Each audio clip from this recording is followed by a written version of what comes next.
E aí, povo, tudo bem com vocês? Faz tempo, hein, que a gente não posta uma aula. Hoje estamos aqui, vamos falar, vamos começar a trabalhar esse projeto de recuperação e aprofundamento de 2020. Vamos começar com conceitos assim relativamente simples, tá? Mas isso são coisas que vão se aprofundando ao longo do tempo, então eu preciso que todos dominem essa parte que é simples para que a gente possa partir para a parte de aprofundamento com mais qualidade, tudo bem? Então, vamos lá. Saudade de vocês, viu? Saudade mesmo de todos, tá?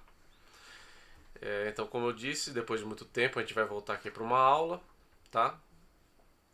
E, de novo, por mais que pareça simples, são coisas muito importantes que a gente vai precisar mesmo para poder se aprofundar com qualidade, tudo bem?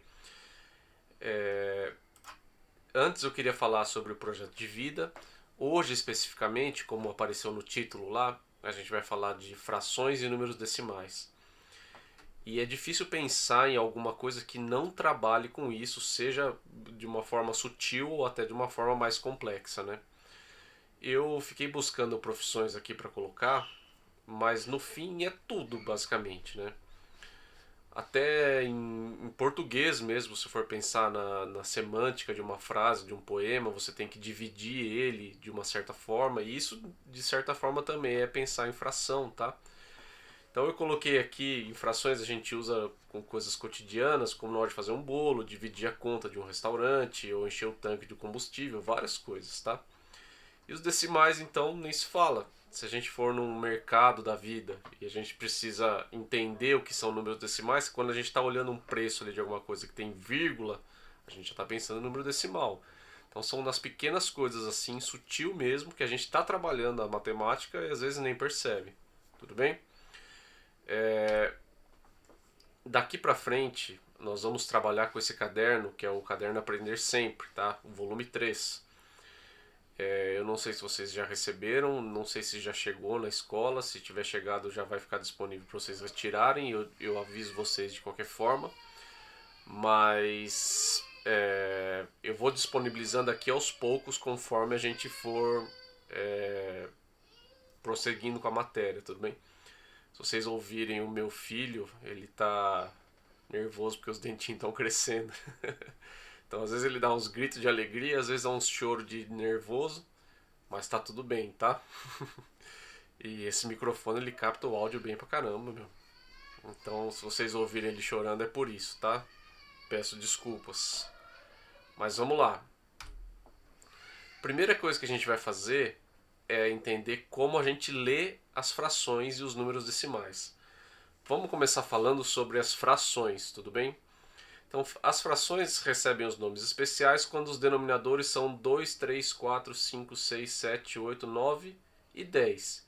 E os múltiplos de 10, né, que são 100, 1000, 10.000 e assim por diante. Tudo bem? Eu montei uma tabelinha aqui, como deve ser feita a leitura, né? Então a gente tem a fração aqui. Essa fração, vocês estão acompanhando pelo mouse aqui. A gente pode ler de duas formas, tá? Ou eu posso falar 1 sobre 2, ou eu posso ler 1 meio. Mesmo exemplo aqui, 1 sobre 3, essa fração 1 sobre 3 eu posso ler 1 terço, tudo bem? E assim por diante. 1 quarto, 1 quinto, 1 sexto, 1 sétimo, 1 oitavo, 1 nono e 1 décimo, tá?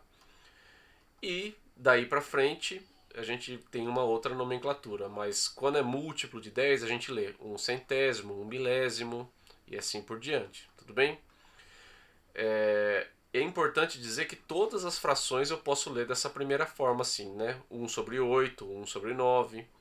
Mas também é importante dizer que na maioria dos livros eles não se referem à fração quando vão escrever como 1 sobre 2 ou 1 sobre 9. Eles vão sempre falar dessa forma aqui: 1 meio, 1 nono, tudo bem? Quando for diferente do 2 ao 10 e diferente dos múltiplos de 10, né? A gente vai ler a palavra e adicionar esse avos no final, né? Aquele famoso 2 quinzeavos, 5 186 avos, 13 19 avos e assim por diante. Então, diferente desses daqui, o que for diferente disso, tá? A gente coloca o avos no final. E nada impede também de continuar lendo 2 sobre 15, 5 sobre 186, 13 sobre 19 e assim por diante, tudo bem? Mas, de novo, é muito importante conhecer as duas formas.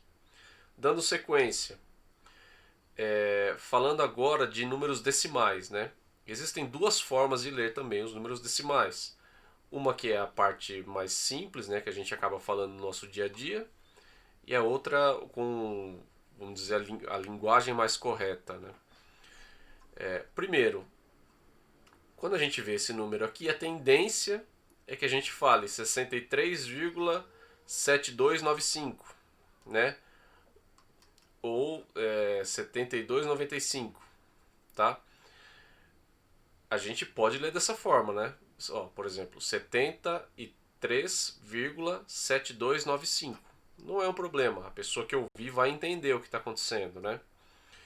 Por exemplo, 1,125 é lido 1,125. Também posso ler dessa forma, tudo bem?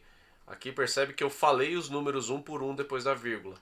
Aqui eu já falei o número como uma forma completa, né? Então 1,125. Também poderia dizer 1,125, tá? Então essa primeira forma que eu estou explicando para vocês é uma forma que a gente lê sem se preocupar com a nomenclatura da posição das casas, tudo bem? Olha aqui, por exemplo, 0,31, 0,31, ou também poderia falar 0,31. O importante é que a pessoa que está te ouvindo entenda o que você está falando, entenda o que você quer representar, tudo bem? E a outra forma é aquela forma um pouco mais complexa, onde a gente dá o nome à casa decimal em que esse número se encontra, tudo bem? Então, a primeira casa decimal depois da vírgula a gente fala décimo, a segunda centésimo, a terceira milésimo e assim por diante. Eu coloquei todos os exemplos aqui. Então, só para ficar claro, vamos pegar esse exemplo aqui, 1,125. Para ler dessa forma, eu teria que ler assim: 1 inteiro e 125 milésimos, tudo bem? Aqui seria o décimo, centésimo, milésimo. É isso? É isso mesmo, olha lá. Décimo, centésimo, milésimo. Tudo bem? Então aqui seria 1 inteiro e 125 milésimos, nenhum inteiro e 31 centésimos, e assim por diante, tudo bem? Então eu leio a parte inteira, em seguida me refiro à parte decimal como décimo, centésimo, milésimo, décimo de milésimo e assim por diante, tudo bem? Eu já vou dizer para vocês que essa nomenclatura, sim, ela costuma ser bem pedida em questões de vestibular, Enem, essas coisas. Mas é muito difícil, tá, que eles falem um número além desse. Por exemplo, aqui seria décimo, centésimo, milésimo, décimo de milésimo. Normalmente, quando eles querem expressar um número grande assim, ou eles usam notação científica, que é uma coisa que a gente vai ver mais para frente. Vocês podem trabalhar isso bastante em química, física e biologia, tá? Ou eles simplesmente colocam um número assim, já expresso na sua forma decimal. A gente não se preocupa em ter que ler para entender qual é, tudo bem? De qualquer forma, é bom conhecer essas duas formas de leitura. Então, se for o caso, copiem aí, tudo bem? Décimo, centésimo, milésimo, décimo de milésimo, centésimo de milésimo, assim por diante, tá? Depois seria o milionésimo e assim por diante, tá? É gigantesco. E isso vai até o infinito, tudo bem? Então, para aqui, dá uma lida, anota, pausa se for o caso, tudo bem? E vamos seguir. Então a gente acabou de ver as duas formas de representar tanto a fração quanto o número decimal, tudo bem? E a seguir a gente vai ver como transformar uma fração em um número decimal e vice-versa, como fazer um número decimal virar uma fração, tá? Então agora é a hora que você pode pausar o vídeo, tá? Se for o caso, volta um pouquinho naquela tela, copia, faz suas anotações, vai tomar uma água, tomar um café, esticar um pouco a perna e a gente já volta, tá? Se você fez isso, você pausou o vídeo, a gente volta daqui. E eu vou dar continuidade então, dessa vez, falando em como a gente transforma frações em números decimais. Essa parte é bem simples, gente.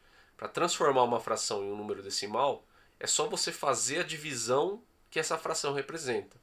Lembra que eu já falei milhões de vezes para vocês. Toda fração é uma divisão. Então, toda vez que eu vejo aqui, por exemplo, 1 sobre 2, eu estou falando que é 1 dividido por 2, o de cima dividido pelo de baixo. Tá? Nesse momento, se você quiser, você pode usar a calculadora para te ajudar. Tá? É bom a gente saber fazer essas contas na mão, porque no vestibular a gente não vai ter o uso da calculadora. Mas você pode fazer agora com uma calculadora se quiser para quebrar o teu galho, tudo bem? Então, para eu transformar essa fração em um número decimal, é só fazer 1 dividido por 2. Ó. 1 dividido por 2, 0,5. Mais um exemplo. 3 quartos, certo? 3 sobre 4.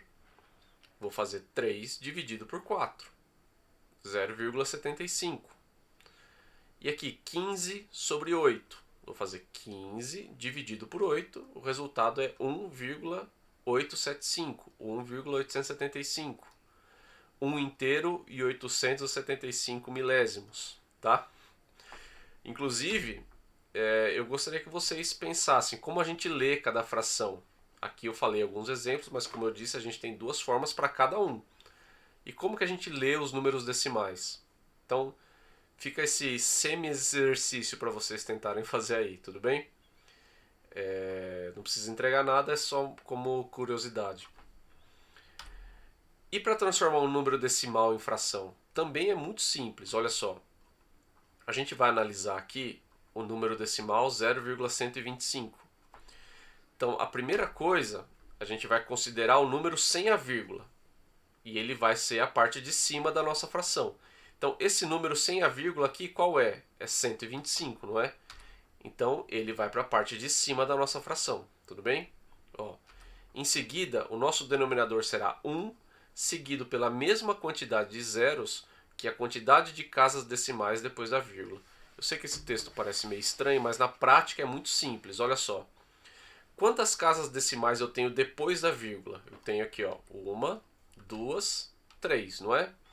Então, o meu denominador aqui embaixo vai ser 1 seguido de 3 zeros. Ó. 1, 2, 3. Tem 3 casas decimais, então vou ter 3 zeros.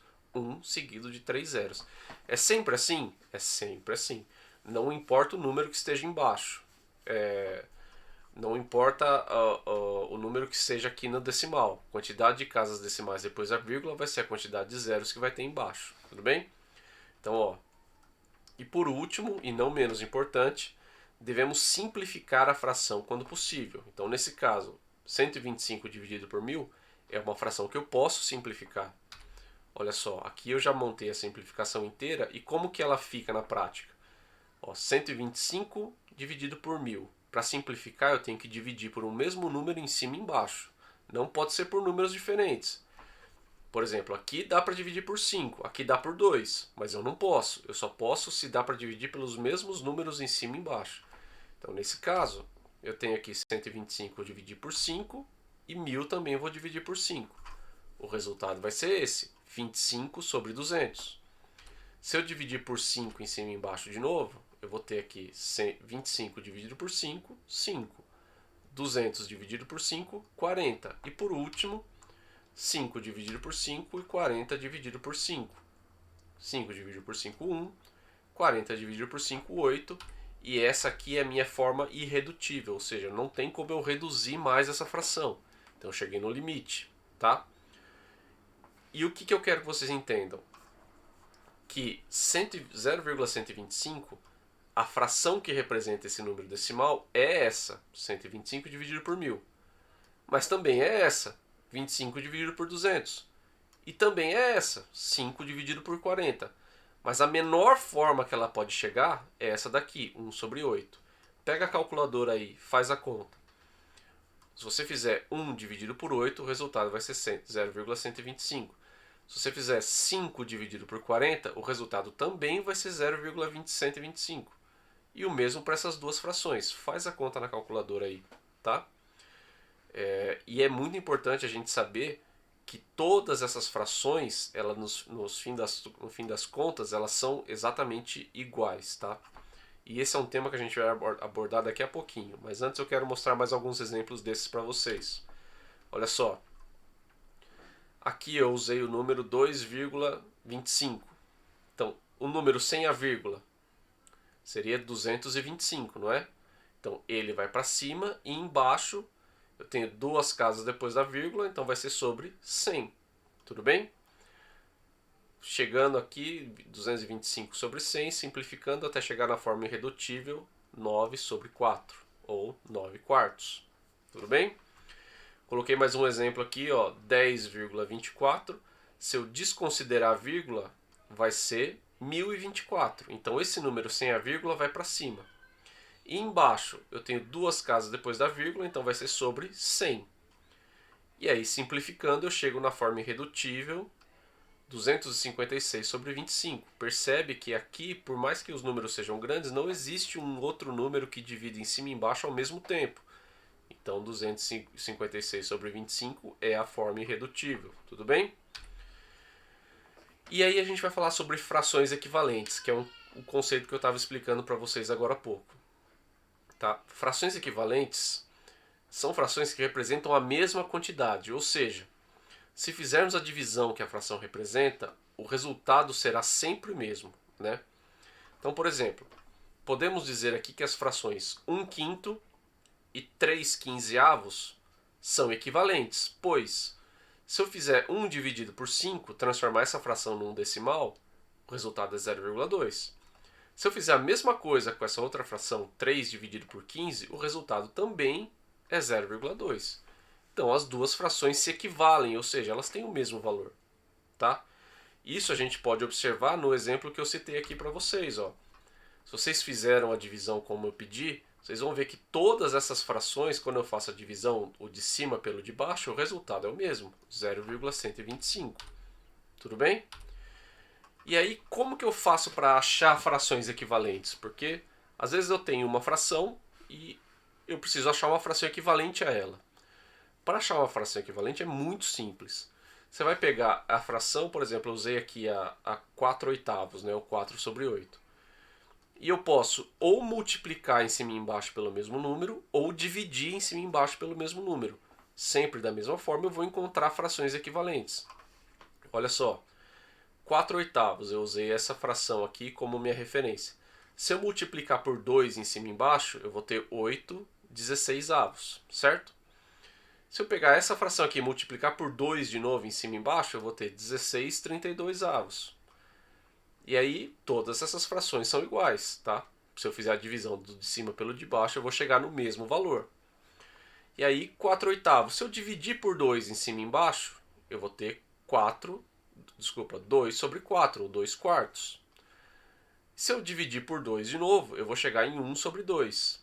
Ou seja, todas essas frações aqui são equivalentes. Para se encontrar uma fração equivalente, é só dividir ou multiplicar, depende da sua necessidade, dividir ou multiplicar pelo mesmo número em cima e embaixo. Tudo bem? Então, ó, como eu disse, todas as frações são equivalentes entre si. Então, essa é igual a essa daqui a primeira também é igual à última. Todas são iguais entre si. Se você está na dúvida, pega a calculadora e faz a divisão. Faz o de cima dividido pelo de baixo. Todas as contas vão dar 0,5. Tudo bem? Seguindo, que a gente já está com 19 minutos de aula. Já estamos quase acabando, tá, gente? Até agora o que a gente viu, então, foi como a gente lê as frações em números decimais, como a gente transforma uma fração em número decimal e vice-versa, e por fim, como encontrar frações equivalentes. Tudo bem? O próximo e último tema do dia será a comparação de frações em números decimais. Tá? Agora, de novo, se você já viu a aula até aqui, pode parar mais um pouquinho, aperta um pause, tá? Vai tomar mais uma água. Eu até dei um Ctrl+C e Ctrl+V no mesmo texto. Então para um pouquinho, estica o corpo e vamos lá. Se você já fez isso, bora! Então, comparar as frações em números decimais. O que é comparar a fração ou número decimal? Tá? Comparar é dizer, nesse caso, qual é o número maior. nossas comparações sempre serão feitas em pares, ou seja, vamos comparar um número com outro. Então, a gente não vai comparar nesse primeiro momento três números, né? A gente vai sempre comparar 2 e 2. Então, eu vou dar uma fração, vou dar outra fração e vou perguntar qual das duas é maior. Né? Vou dar um número decimal e um outro número decimal e vou falar qual dos dois é maior. Mas eu também posso dar um número decimal, dar uma fração e falar para vocês qual desses dois números é maior. Tá? E aí eu escrevi aqui, ó, caso tenhamos que comparar uma fração, desculpa, tem esse aqui antes. Ainda sobre as comparações, para tornar mais fácil nossa vida, vamos comparar fração com fração e número decimal com número decimal. Mas caso tenhamos que comparar uma fração com um número decimal, precisamos transformar a fração em um número decimal ou o contrário, depende do que for mais fácil para a gente, tá? Então vamos lá. Primeiro, comparando as frações. Para comparar fração, é imprescindível que as duas frações tenham o mesmo denominador. Se não tiver, a gente tem que fazer um jeito delas ficarem com o mesmo denominador. E como que a gente pode fazer isso? Utilizando aqui, ó, a ideia de frações equivalentes. Tá? Por exemplo, vamos comparar aqui as duas frações, o 2 terços e o 3 quintos. Tá? Antes, olhando para essas duas frações, diz para mim qual você acha que vai ser a maior. Você acha que vai ser a primeira ou você acha que vai ser a segunda? Se você está vendo esse vídeo pelo YouTube, deixa aí nos comentários se você acha que é a primeira ou é a segunda. Vai, eu dou um tempinho para você pensar e aí você responde ali, beleza? Primeira, 2 terços ou a segunda, 3 quintos? Acho que já deu para responder, né? Vamos lá. Então, como vocês podem ver, as duas frações têm denominadores diferentes. E a gente pode resolver isso multiplicando uma fração inteira pelo denominador da outra. Como que isso funciona? Olha só. 2 terços e 3 quintos. O que é multiplicar uma fração inteira pelo denominador da outra? Olha só. Primeiro a gente vai multiplicar a segunda fração, que é essa daqui, pelo denominador da primeira. Ou seja, 3. Eu vou multiplicar essa fração inteira em cima e embaixo por 3. Olha só. Vou pegar o 3 e vou multiplicar em cima e embaixo essa fração por 3. E depois eu vou multiplicar a primeira fração pelo denominador da segunda. Eu vou pegar essa primeira fração aqui inteira e vou multiplicar ela por 5. Ó. Então, a primeira fração a segunda fração eu multipliquei inteira por 3 e a primeira fração eu multipliquei inteira por 5, certo? Quando eu faço isso, eu estou usando o conceito de fração equivalente, estou multiplicando pelo mesmo número em cima e embaixo. Mas aí olha o que acontece. Como eu tenho, aqui eu fiz 3 vezes 5 e aqui eu fiz 5 vezes 3, pelo princípio de multiplicação, o resultado é o mesmo. Então, multiplicando essa fração inteira aqui por 5, eu vou ter 10 sobre 15. E multiplicando essa fração inteira aqui por 3, eu vou ter 9 sobre 15. E observa o seguinte, agora as duas frações elas têm o mesmo denominador. E o maior número vai ser aquele que tem o maior numerador, ou seja, o maior número de cima. Então, quando o de baixo for igual, é só olhar para o de cima. Nesse caso, 10 sobre 15 é maior. 10 sobre 15 representa quem? Representa 2 terços. Então, se você chutou ou pensou para responder 2 terços, parabéns, você acertou. Se você pensou em 3 quintos, você chegou bem perto. As duas frações são bem próximas. Mas não ficou mais fácil a gente comparando as frações quando os denominadores são iguais? Então, essa é uma dica muito importante, tá? Então, se os denominadores são iguais, é só olhar para o número de cima, acabou. Se for diferente, usa essa técnica aqui das frações equivalentes. Multiplica uma fração inteira pelo denominador da outra. Você vai achar um denominador comum. Inclusive é isso que a gente faz no MMC, tá? Mas essa é uma forma mais prática, talvez, de pensar. Tudo bem? E aí, como que a gente faz para comparar números decimais? Bom, primeiro, a gente observa a parte inteira desse número. Se elas forem diferentes, o maior será aquele que possui a maior parte inteira, né? Por exemplo, 12,125 e 10,1293, né? 1293. Nesse caso, você vê, aqui a parte decimal é até maior do que essa daqui, certo? Do que a primeira. Mas olha aqui a parte inteira. Uma tem 12 e a outra tem 10. Então é como se eu perguntasse para você, o que é mais caro? sei lá, um livro que custa R$ 12,125, como se isso fosse possível, mas só para a gente entender. Um livro que custa R$ 12,125 ou um livro que custa R$ 10,1293, né? Então, o que é mais caro é esse aqui, o 12. Consequentemente, esse é o número maior, tudo bem? Então, nesse caso, a parte inteira dos nossos números são diferentes, assim fica fácil. O número que tiver a parte inteira maior é o nosso número maior. Mas e se a parte inteira for igual? Então, o que a gente tem que fazer? Os dois números têm que ter a mesma quantidade de casas decimais depois da vírgula. Caso não tenha, basta completar com zero, tá? É bem tranquilo. Então, olha aqui, vamos comparar esses dois. 0,259 com 0,2596, tá? Percebe que um tem 3 casas decimais depois da vírgula, o outro tem 4. Então o que eu vou fazer? Esse que tem menos casas decimais, eu vou completar com uma casa. Assim, os dois têm 4 números depois da vírgula, certo? E aí, a gente se pergunta, qual dos dois números é maior? Pensando só que depois da vírgula. O 2590 ou o 2596, né? Nesse caso, esse número é maior aqui por... Aqui é décimo, centésimo, milésimo, décimo de milésimo. Então esse aqui é 0,0006 maior do que esse. É 6 décimos de milésimo maior. Mas já é o suficiente para diferenciar um de outro. Tudo bem? E ó, completamos com o zero no primeiro número decimal e deixamos eles com a mesma quantidade de casas decimais depois da vírgula. Aí ficou fácil de novo. É só comparar e ver qual dos dois números é maior. Tudo bem? Eu acho que é bem tranquilo. E esses são conceitos bem iniciais, tá? E aí, acabou. Olha como foi tranquila a aula de hoje, não é verdade? Eu vou deixar no Google Sala de Aula para vocês algumas páginas desse caderno Aprender Sempre, tá? E eu vou fazer a correção, aqui tem A duas vezes, mas não tem problema. Vou até pôr o mouse aqui em cima para vocês não verem. Eu vou fazer a correção dos exercícios que estão nesse caderno do Aprender Sempre na quarta-feira. Nossa aula, se não me engano, é às 4h30. Eu confirmo e eu coloco no Google Sala de Aula, não tem problema, tá?